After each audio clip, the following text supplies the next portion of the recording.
thank everybody for being here. I want to in particular thank the mayor and the district attorney for joining me, as well as some other people that we will be introducing here shortly. Let me explain what's been going on since I was last here in Uvalde. I went back to Austin, Texas, and I met with every state agency that could help in any way the people of the community of Uvalde. That obviously includes the families of the victims, the friends of the victims, the victims including anybody who was in that school who made it out alive, but also benefits that would aid anybody who lives in Uvalde. The entire community has been affected by this horrific crime, and through these state agencies that you will be hearing more about here shortly, you will see that we have, as a state, tremendous benefits that can aid those who are suffering and those who will continue to suffer, sometimes for many years. One thing I must emphasize, and that is we are going through short-term challenges right now. The reality is many of the challenges will be long-term challenges. Texas stands with Uvalde for the long term in helping every single person in this community be able to piece their lives back together, to heal as much as they possibly can. We will be here as long as it takes. Among other things, I know that there have already been some offerings to ensure that cost of funerals will be taken care of. During the course of the meeting, there was an anonymous donor who attended the meeting and provided $175,000 to ensure that every cost of every family concerning anything about the funeral services is going to be taken care of. We appreciate that anonymous donor for his generosity, and we will ensure that those resources get into the right hands to make sure that no family who is suffering from incalculable heartbreak at this time will have to worry about a single cost with regard to anything concerning this travesty. Now, in addition to that, there are all kinds of needs as well as all kinds of services. One of the needs is need for mental health care. And we have an abundance of mental health care services that we are going to be able to provide. That includes state and private providers that will be providing mental health assistance to anyone in the community who needs it. And when I say anyone, that means the totality of anybody who lives in this community.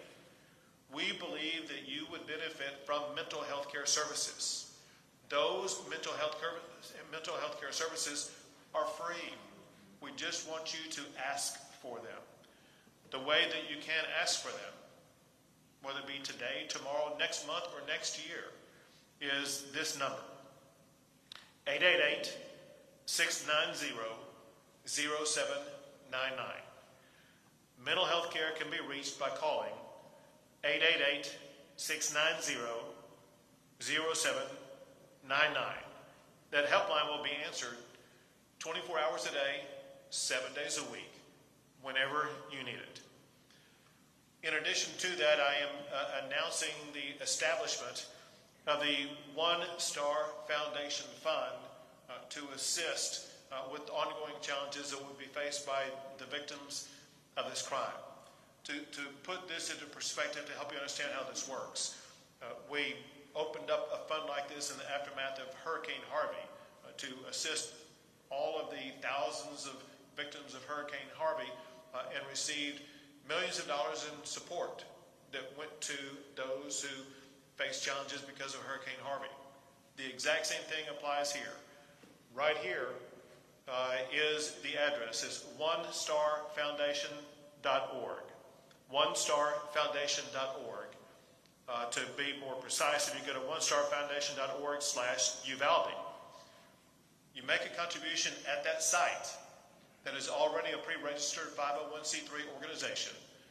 Provide a donation to that site. There is no overhead cost. 100% of the money that you donate is going to be going directly to victims of this horrible crime to help them with their lives. One of the pre-designated donation sites that it would be going to is the Robb School Memorial Fund. So again, the onestarfoundation.org.uvalde. Well, you can do your part to help out the people in this community that are suffering in incalculable ways. In addition to that, we have set up a central headquarters for Victim Assistance Services at the Family Assistance Center, located at the Uvalde County Fairplex. As we'll discuss probably here momentarily, there may be a relocation of that site, and we will keep everybody fully informed about where the relocation site will be. Every family impacted by the shooting has been assigned an advocate to help them with their needs. Among other things, there will be airfare, for example, whether it be through American Airlines, United Airlines, or JetBlue Airlines, that will provide victims' families with flights free of charge so that they can get here and be with their family members. The Family Assistance Center will cover the travel and lodging costs of families who have lost loved ones. Healthcare costs of families impacted by this tragedy will also be covered by Texas insurance companies and donations from private citizens. The Texas Housing and Community Affairs, for example, they have a fund to pay for needed supplies right now, whether it be food or gas or other essential needs. And that money is available right now as we speak. Also, at the Family Assistance Center, the Health and Human Services Commission, who you'll be hearing from more here in a second, they will assist families in finding health and human benefit programs. Staff from the Texas Department of Insurance, the Teachers Retirement System, the Employees Retirement System will provide access to benefits, including workers' compensation. Staff from the Texas Workforce Commission are available to get families child care and unemployment benefits. And state staff are available to provide assistance to business owners impacted by this tragedy.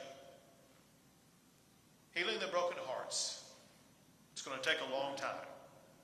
But through the generosity of our fellow Texans and the good works of neighbors helping neighbors, we can begin to stitch back together the fabric of Uvalde. Helping us to do that is the leader of Uvalde himself, and that is the mayor of Uvalde, who I would like to ask to speak at this time. Governor, I'd like to thank you for bringing all these state agencies here and the services you've offered our community, our citizens, because these families are going to need this help, not just today, but in the long term, as you mentioned. So for that, Governor, I appreciate it. And all I can say is I've seen you these last 2 days, and the compassion and that you felt along with these families, and that I really admire it. I thank you. And like I said, and we appreciate everybody from all over the world and the country that has sent messages of encouragement and so forth. I mean, our hearts are broken here in Uvalde. It's nobody ever wants to have to go through this, especially as a mayor. I never thought this was something I would have to go through. My heart's broken for these families. But the one good thing about our community is Uvalde is a strong community. I think if some of you reporters have been here a while enough, you'll see that there's a lot of unity in our community. And it will take some time, but we will get over this, and Uvalde will come back stronger and better than ever. So God bless you, and thank you. Thank you very much. And someone who has been actively engaged in helping the victims of crime already and will remain engaged all the way through is the District Attorney, Christina Mitchell. Thank you, Governor, for being here. And we want to thank everybody that's reached out to us in Uvalde from across the state, from across the country, and across the world. We greatly appreciate all the support and kind words and prayers and assistance that has been sent to us. And like the mayor said, here in Uvalde County, we are down-to-earth people, we are salt of the earth people, and we are a family. And like a family, we're going to get through this together with each other and for each other, and we're asking everybody across the world to continue to support us. So I, the District Attorney, along with the FBI Victims Assistance people, the DPS Victim Assistance people, the Attorney General's Office, we have set up a family assistance center at the Uvalde County Fairplex here in Uvalde. And at that center, it's a one-stop shop for all the victims. And we say victims, we mean everybody that was associated with Robb Elementary School. And when you come there, you're going to meet with a counselor, you're going to meet with all the services that the state has to offer, funeral services, Blue Cross Blue Shield, the Mexican consulate is there, the Red Cross is there, and we're there to provide all the services any family may need. And if you need something that's not there, then let me know and we will find it for you. And that's going to be open and continue until June the 1st. We are open from 9 a.m. until 5 p.m. There's also food there and a play center for children. And please come and see us. Any victims, anybody that needs help, please come there. It's a resource for everybody. There's also a victim services center at the Civic Center that's run by the school district, and that's for anybody affected in the school district, and they have that services there. So we thank everybody. We appreciate your support, and please keep our victims in your prayers, these families of the deceased children and school teachers, and keep us strong. Thank you. Thank you. And now I'm going to call up 7 leaders of seven different state agencies to give you a very brief explanation of what their particular agency does. There are more than 7 that are involved in this process, but we're calling up these 7. First is the Health and Human Services Commissioner, Cecily Young. Good afternoon. I'm Cecily Young, and I'm the Executive Commissioner at the Health and Human Services Commission. We do Medicaid, CHIP, and SNAP, and we have eligibility assistance available at the Family Assistance Center, and we'll continue to have eligibility assistance available on an ongoing basis once we move into the next phase of this. Additionally, as the Governor mentioned, we have an 888 number. It's for mental health services. It's 888-690-0799. This is run by Hill Country Local Mental Health Authority. So it is local. It is a 24-hour, 7 days a week call center that is able to connect people with services, with counseling, medication, counseling services, and telepsychiatry services. And they will be able to ensure that anyone in the community that calls in will be connected to other available mental health services. So it is a way to triage, again, to try to make it as easy as possible for the members of the community. Thank you. Next is the Texas Department of Insurance Commissioner, Cassie Brown. Good afternoon. I'm Cassie Brown. I serve as the Commissioner of Insurance for the Texas Department of Insurance. TDI is here to ensure that insurance companies are appropriately and quickly handling claims. What our department does is oversee the health insurance as well as the workers' compensation insurance claims. So if you are going to, if you're a private sector employee, if you're a public sector employee, those employed by the school district or those first responders, they're going to have workers' compensation coverage. Private sector employees should check with their employer to see if they carry workers' comp. Workers' comp covers mental illness and PTSD, so please make sure that you are taking advantage of that benefit for you. We have staff available at the Fairplex Center to help you start the process for processing your workers' compensation claims and to explain all the benefits that are available to you under the system. Thank you. Thank you. And now from the Teachers Retirement System, Brian Guthrie.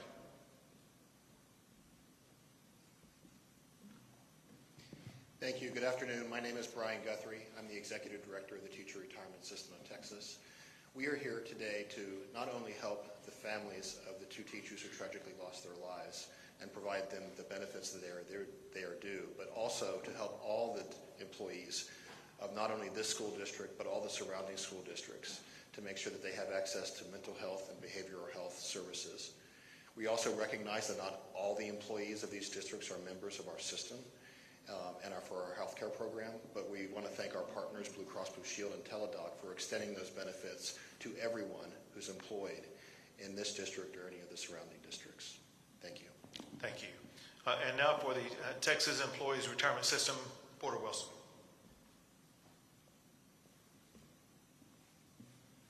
I'm Porter Wilson, the Executive Director of the Employees Retirement System of Texas. We provide retirement benefits, but more importantly here, health insurance benefits to state employees, but also to employees of higher education in the community. So the local community college employees will get health insurance from Health Select of Texas, which is provided by Blue Cross Blue Shield of Texas. And we've activated a 24-hour crisis hotline to help connect medical and mental health services. And we have that information available on the flyer. Thank you. And now from the Texas Workforce Commission, Ed Cerna.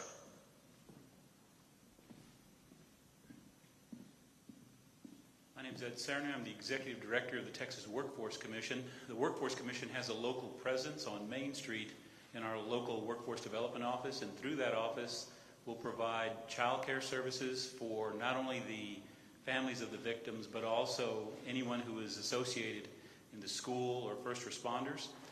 We'll also look to protect any TANF or SNAP benefits that an individual is receiving so that they don't lose those benefits because they're unable to work or to continue their training. We'll also assist with anyone needing priority concerning unemployment insurance or businesses that need assistance during this time. We're available locally, so please, and we're also out at the Assistance Center as well. Thank you. And now the head of the TDHCA.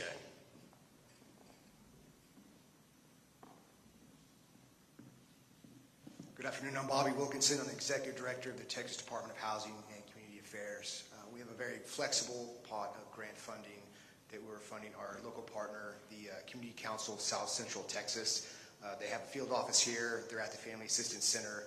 They're already passing out grocery and gas cards. They can help with lodging expenses, even some extended family. Maybe your grandma or someone's here and she needs help with gas, with lodging, etc. It's very flexible, and we're looking forward to helping as many people as we can. Thank you. Thank you. And last is the head of the Texas Education Agency, Mike Morath.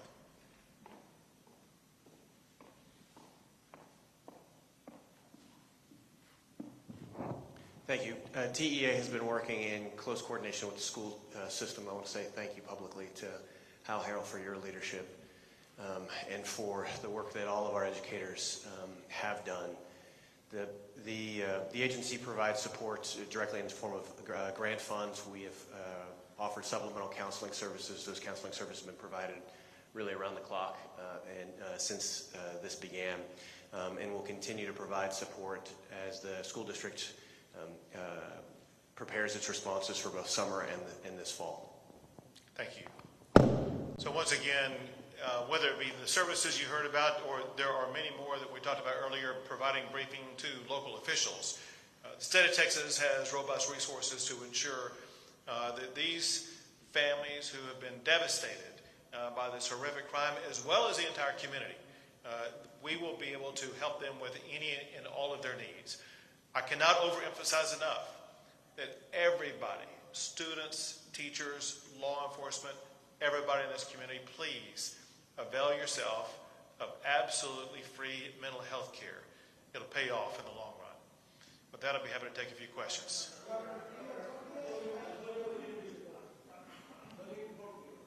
Go ahead.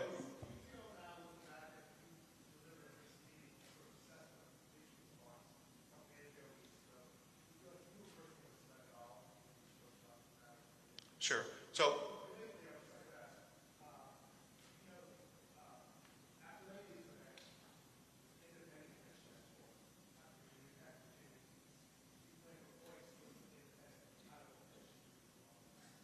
I'll directly answer your questions. Before I start answering questions unrelated to the discussion that we've had about the benefits that we're providing the community, let's take those questions first. I'll come back to you first. Go ahead.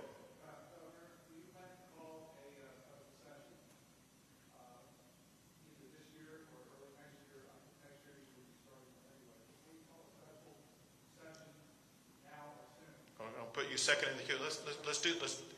Let me make clear, maybe I wasn't clear. Before I start taking questions unrelated to the benefits that we're providing to the community.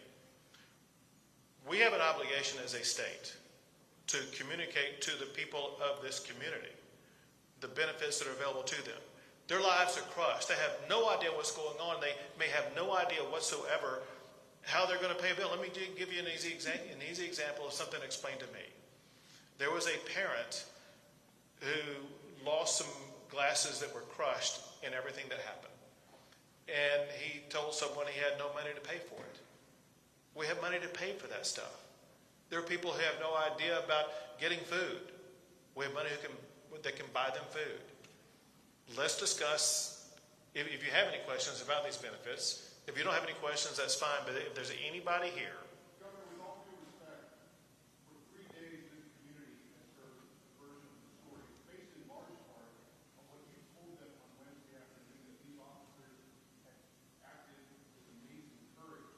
Today we learned that 19 officers stood in the hallway of that school for nearly an hour while the gunman was inside with those children, which goes against what the way they've been trained. Sure.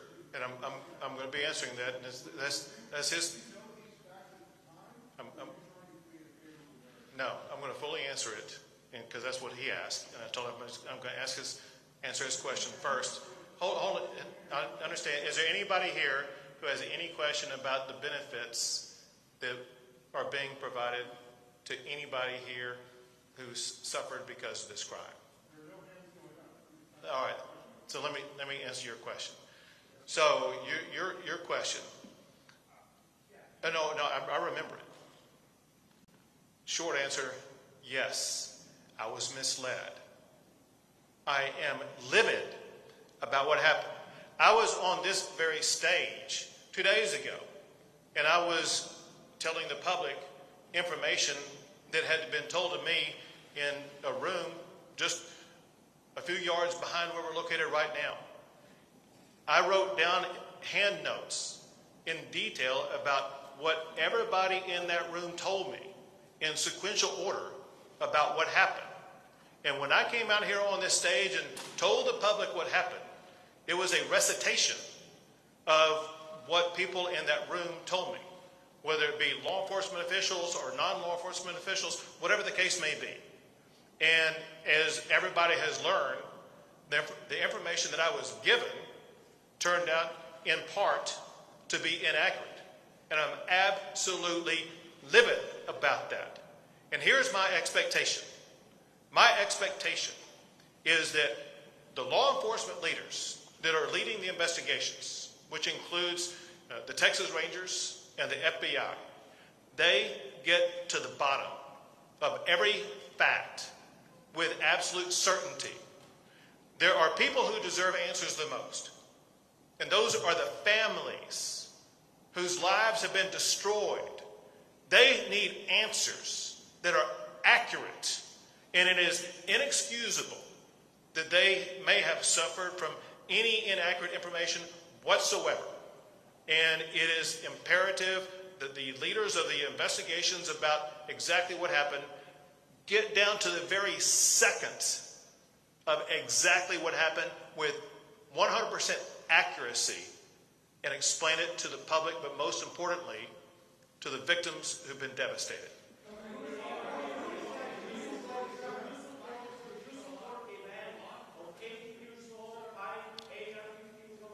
He had a backup question, and I'm coming to you next.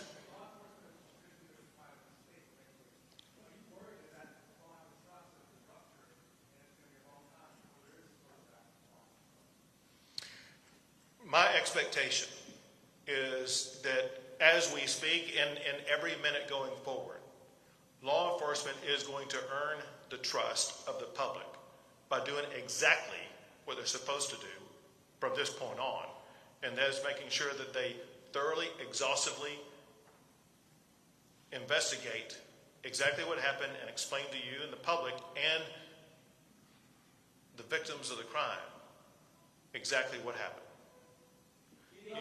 I told this guy I was coming to him next.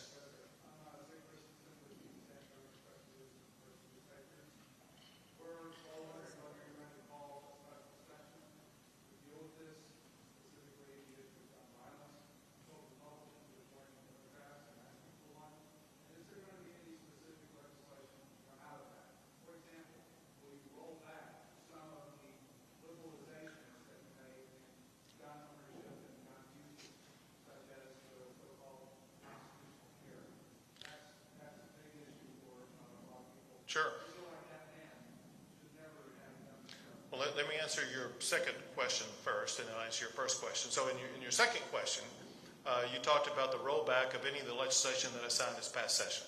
Let's be clear about one thing.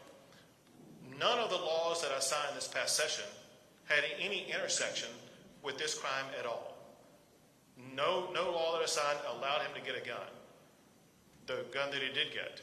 And so, again, there was nothing about the laws from this past session that has any relevancy to the crime that occurred here. With regard to the special session, let me just say this, and that is, first of all options are on the table. Second, most importantly, to your point, do we expect laws to come out of this devastating crime? The answer is absolutely yes. And there will be laws in multiple different subject areas. For example, I do fully expect to have every law that we pass in the aftermath of the Santa Fe shooting to be completely revisited. And first, we need to gain the information about exactly what happened at the school to find out the extent to which those laws were complied with, to the extent that they were not complied with, to find out what shortcomings allowed this travesty to occur. Then second, we need to have a discussion and pass laws to make sure that our schools are safer. And the people of Uvalde, but the people of Texas deserve that. Second, as I was discussing 2 days ago, you can expect robust discussion, and my hope is laws passed that I will sign addressing health care in this state. There is an array of health care issues that we face as a state in general, but there are an array of health care issues that relate to those who commit gun crimes in particular. Those need to be addressed, whether it be the health care issues that I talked publicly here with the mayor about 2 days ago, and that would affect the community in general, or whether it be laws that address the challenges that are now surfacing that this killer had in his life that lead to someone doing what he did. And then there will be all other kinds of issues. But there will be committees formed, there will be meetings held, there will be proposals that will be derived, many of which will lead to laws that will be passed in the state of Texas. Because let me make one thing perfectly clear. The status quo is unacceptable. This crime is unacceptable. We're not going to be here and talking about it and do nothing about it. We will be looking for the best laws that we can get passed to make our communities and schools safer. Go ahead.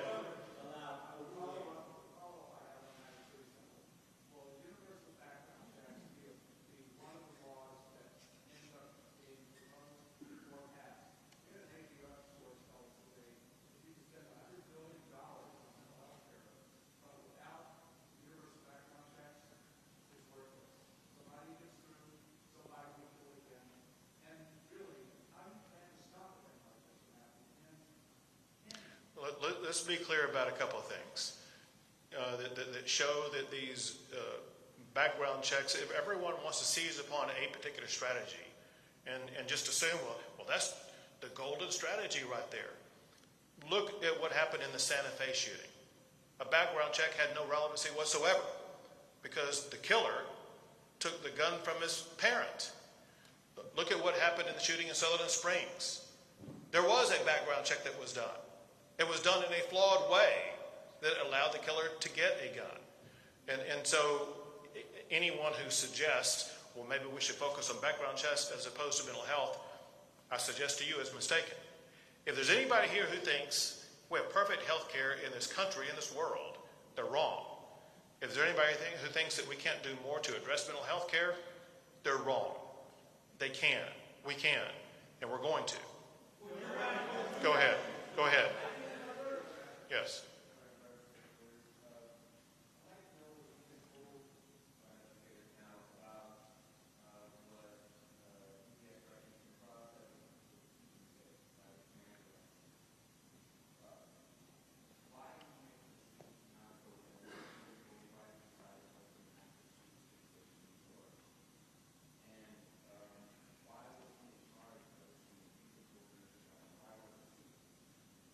What I've been told about that is several things. One is that this is an ongoing investigation and that there have been obviously new facts and information surfaced, revealed as a result of that investigation that are different today than they were 2 days ago.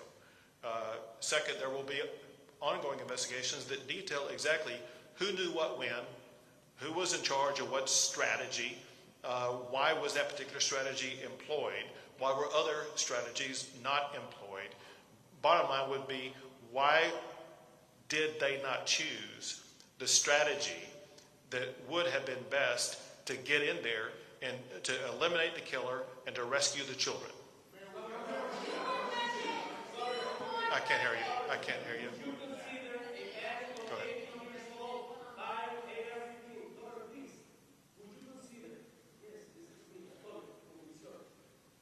Antonio, how you doing, man? Good.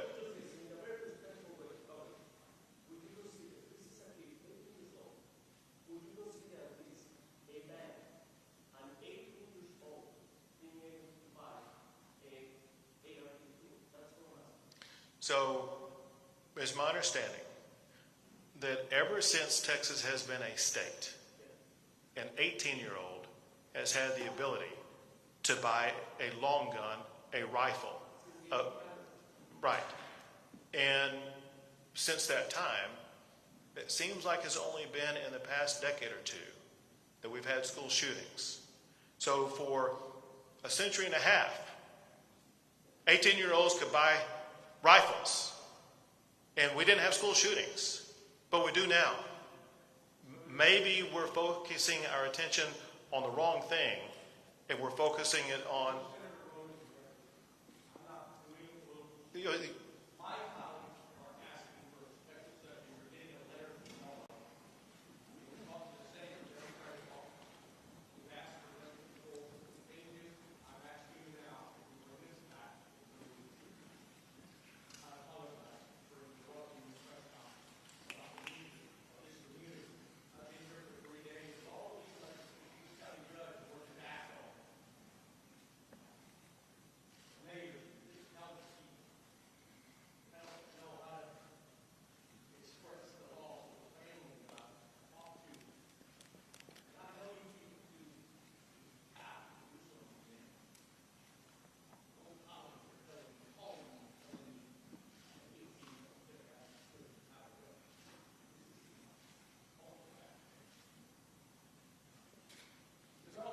Next question.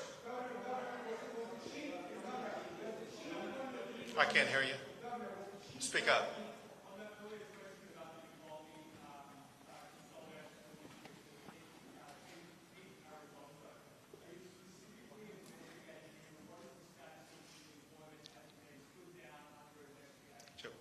Can I was unable to hear the first part of your question. Would you restate it?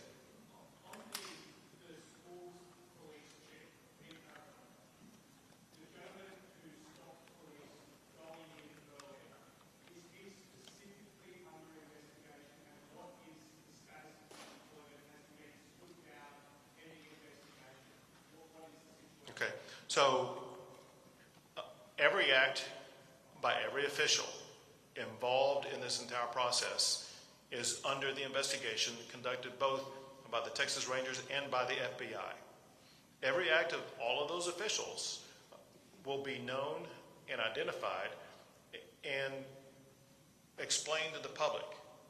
But I cannot overemphasize enough, we need to get that information to the families of all these victims who deserve to know the most. As far as his employment status is concerned, that's something that is beyond my control and I have no knowledge about. Go for it. Sure.